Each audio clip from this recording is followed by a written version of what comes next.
You gave me strength to stand. For decades, Guy Hovis was a voice that entered American homes without resistance. He sang in living rooms, on softly lit television sets, smiling beside orchestras and dancers, becoming part of family rituals that felt safe, predictable, and warm. But in January of 2026, his final days unfolded far from any stage. There were no cameras, no farewell performance, no public warning. Only a hospital room in Oxford, Mississippi, and weeks of silence that most of the world never noticed. Reports would later say that his condition suddenly worsened. That he passed away quietly. That the cause was not publicly disclosed. Why did the final chapter of a man so familiar end in near anonymity? Who was with him during those last hours? And what does it mean when a symbol of televised comfort disappears without explanation, leaving behind more questions than answers? Tonight, we slow time down.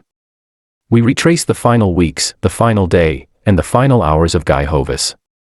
And as we move backward through his life, we return again and again to that last room, searching for the human story hidden behind a gentle smile the world thought it already knew. The news did not arrive with sirens or breaking banners. It came quietly, through short headlines and restrained statements, the kind usually reserved for figures many assume have already faded from public memory. Guy Hovis has passed away at the age of 84. For a moment, it felt almost unreal. Because Guy Hovis was not a celebrity associated with chaos, scandal, or public decline. He was a presence people assumed would always exist somewhere in the background of American culture, frozen in time, preserved in reruns and nostalgia. Yet as the announcement spread, something unexpected happened. Social media began to fill with messages from people who had not thought about him in years. Viewers who remembered watching him as children with their parents or grandparents. Fans who associated his voice with Sunday evenings, soft lighting, and a sense of order that felt increasingly rare in the modern world. Colleagues from the Lawrence Welk era expressed shock and grief. They spoke not of a fading star, but of a man whose warmth extended beyond the stage. Someone dependable. Gentle. Consistent. The kind of performer who never chased attention and never seemed to need it. And yet, alongside the tributes, there was an unmistakable tension. How had someone so recognizable slipped away almost unnoticed? Why were there so few details about his condition, his final days, or the circumstances that led to his death? Why did the public learn only that he had been hospitalized for weeks, that his health had suddenly declined, and that the cause would not be disclosed?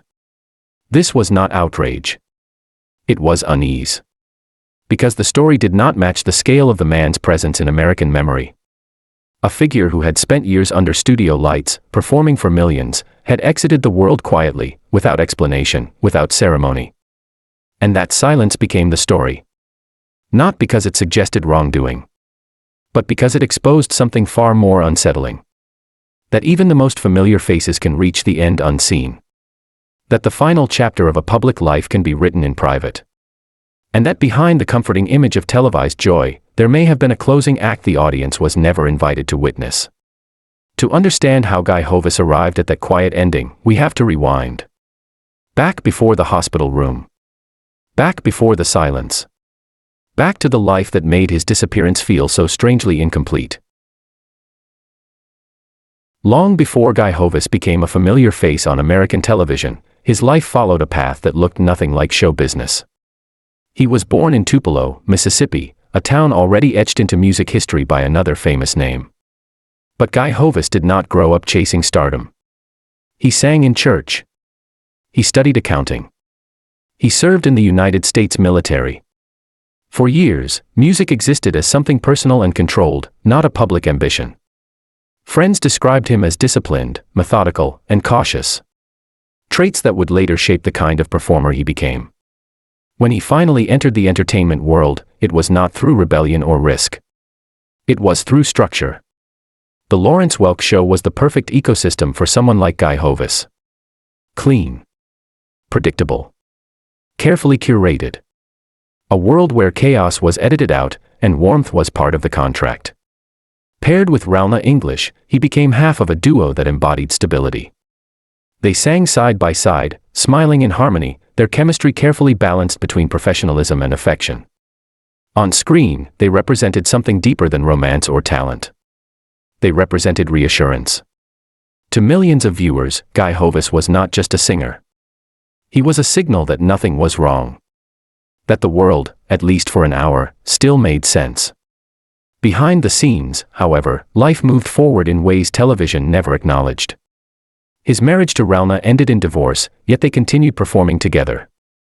Night after night, they stepped onto the same stage, recreating harmony for an audience unaware of the distance that had quietly formed between them. It was an arrangement that required emotional discipline. The kind that trains a person to separate inner reality from outward presentation. As television changed and the Lawrence Welk era faded, Guy Hovis did not collapse under irrelevance. He transitioned quietly, working in politics, taking on roles far removed from applause. No dramatic reinvention. No public struggle. From the outside, it looked like a graceful landing. But this very steadiness, this lifelong ability to adapt without conflict, may have come at a cost. A habit of retreating inward. Of solving problems privately. Of disappearing rather than asking to be seen. By the time he reached his later years, Guy Hovis existed primarily as a memory. A preserved image. A voice from another time. And when health issues began to surface, there was no press tour. No announcement. No framing of decline. Just quiet withdrawal. The same discipline that once made him a perfect fit for television now shaped the way he approached aging and vulnerability. Out of view. Unannounced. Unshared. That pattern matters. Because it sets the stage for what would come next. For the weeks when his body began to fail.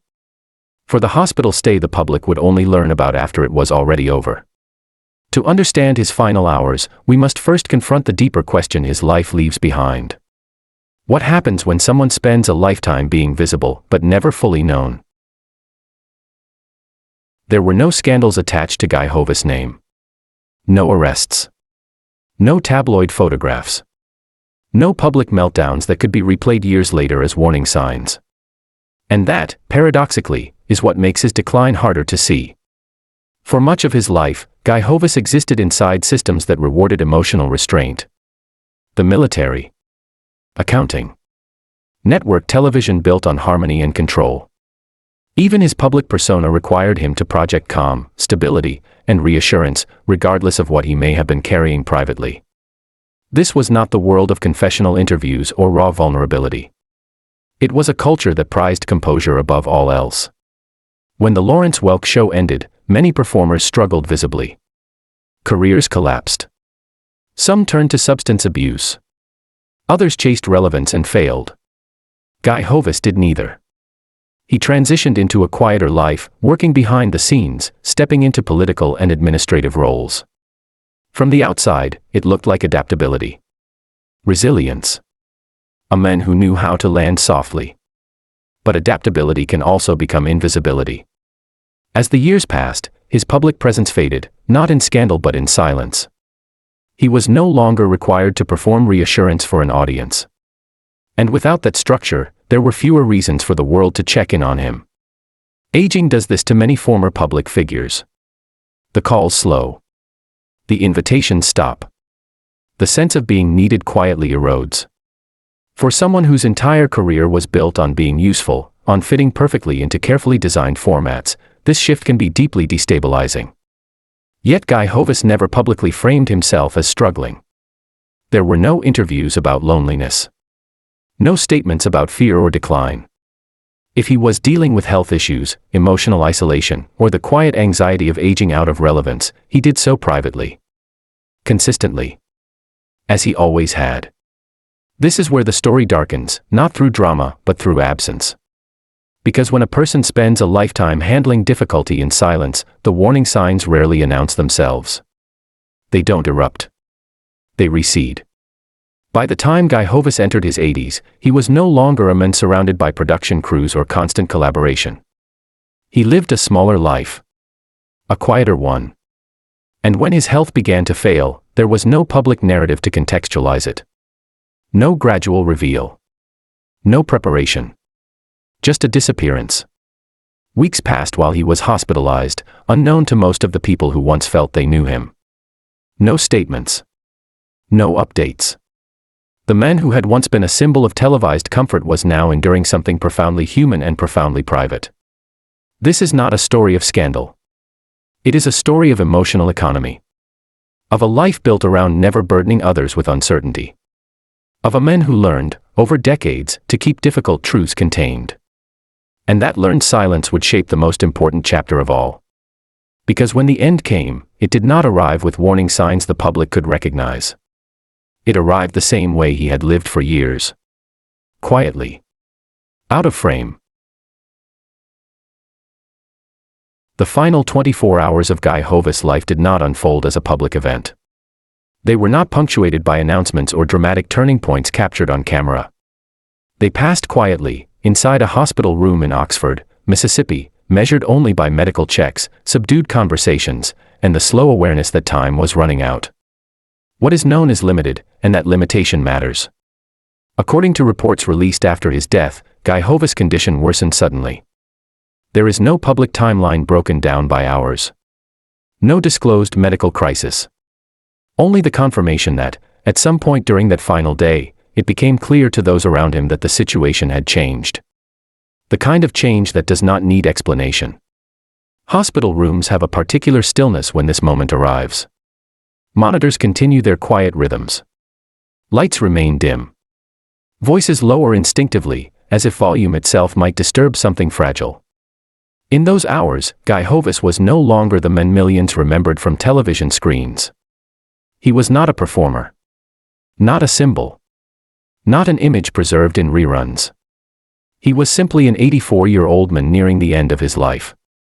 There are no public records of final words.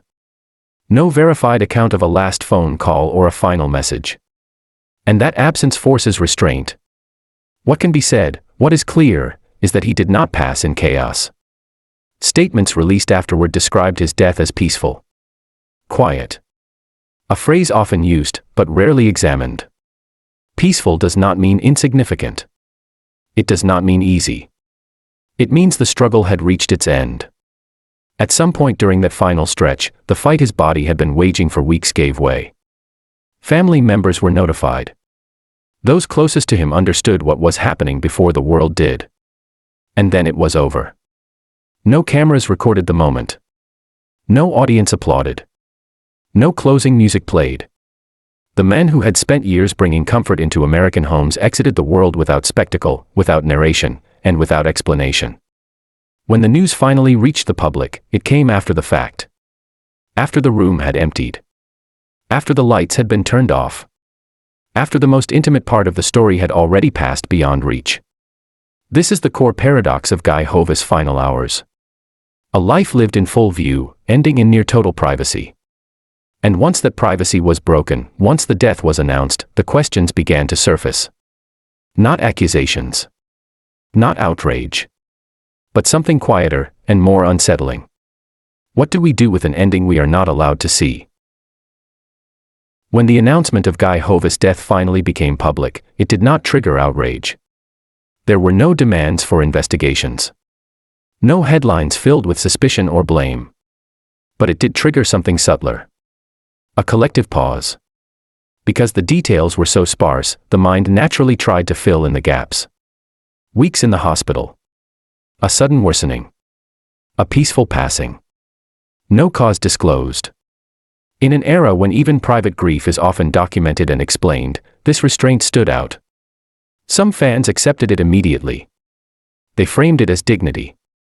As a final act of consistency from a man who had never sought spectacle. Others felt unsettled. Not because they believed something had been hidden, but because nothing had been offered.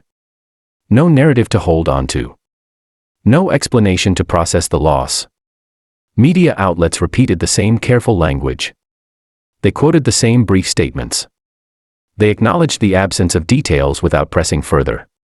There was no official investigation to follow, because none was publicly required. No controversy demanding resolution. No unanswered legal questions. And yet, the silence itself became a form of unanswered question.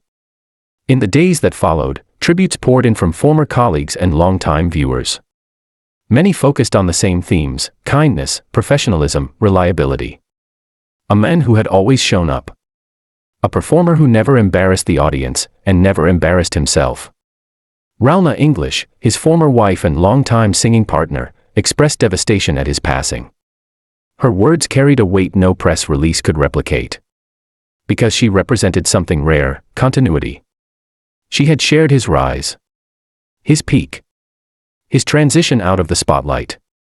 And now, she was the one publicly acknowledging his final exit. That detail mattered. It reframed the story not as one of isolation, but of quiet connection. Of bonds that survived divorce, aging, and the end of careers. Still, the broader cultural reaction revealed something deeper. Guy Hovis' death exposed how many public figures from earlier eras fade not because they are forgotten, but because the world moves faster than memory can keep up. Their endings do not align with modern expectations of visibility. There was no scandal to dissect. No footage to analyze. No definitive explanation to debate. Just a man who died the way he had lived for decades. Without asking the world to look. And in that way, the lack of controversy became its own form of discomfort. Because closure usually comes from answers. And this story offered none beyond the simplest truth. That life ends whether the audience is ready or not. Guy Hovis did not leave behind a mystery that demanded solving. He left behind something quieter, and in some ways more difficult to confront. A reminder. His legacy is not measured in records broken or scandals survived. It lives in memory, specifically, in the memories of ordinary moments. Evenings spent with family. Television glowing softly in living rooms. A voice that felt familiar enough to trust. He represented an era when fame was less invasive, when performers were allowed to be present without being exposed, when a career could exist without consuming the person behind it. And in his final hours, that separation remained intact. There was no public goodbye because perhaps he never believed one was required. No final performance because his work had already been done. No explanation because he had spent a lifetime letting the music speak instead. Seen through the lens of his last moments, Guy Hovis' life tells a different kind of story. Not one of collapse or spectacle, but of gradual retreat. Of a man who learned how to leave the room quietly, without disrupting anyone else's comfort. And yet, his passing forces us to ask something of ourselves. How many people do we think we know, simply because they once appeared on our screens? How often do we confuse visibility with understanding? And how many final chapters are unfolding, right now, beyond our awareness? Guy Hovis exited the world the same way he entered millions of homes. Gently. Without demand. Without noise. The lights dimmed. The room went quiet. And a voice that once felt permanent slipped into memory. Sometimes, the most haunting endings are not the ones filled with chaos. They are the ones that leave us sitting in silence, realizing too late that we never thought to say goodbye.